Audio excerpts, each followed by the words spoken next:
মুসলিম জবাই করে, মুসলিম ধর্ষণ করে, কুরআন অবমাননা করে, ইমাম গুম করে, একটা দুইটা মুসলিম ধৈরা ধৈরা জবাই কর স্লোগান দেওয়া, জয় শ্রীরাম স্লোগান দেওয়া ইসকন স্বাধীন বাংলাদেশে বিচরণের অধিকার হারিয়েছে।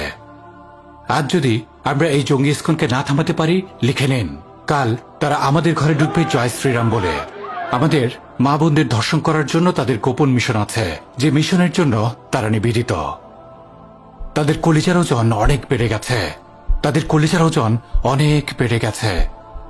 মুসলিমবঙ্গের মুসলিমদের ঘুম কবে ভাঙবে? কথা মাত্র একটা, এই দেশে ভারতের এজেন্ডাবাহী জঙ্গি ইসকনের কোন স্থান নাই। No if no but, only full stop.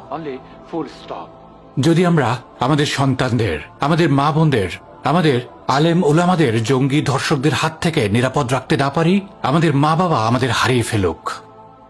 আজ আমরা হেরে গেলে কাল তারা জিতে যাবে। কালিমা লা ইলাহা ইল্লাল্লাহু মুহাম্মাদুর রাসূলুল্লাহ সাক্ষ্য দেওয়া অন্তরগুলো এখন এত দুর্বল হয়নি যে জয় শ্রীরামের বাহিনী আমাদের গলা কেটে আর ধর্ষণ করে আমাদের উপরে বিজয়ী হবে। আওয়াজ তুলুন, রাজপথে নামুন, ছড়িয়ে দিন।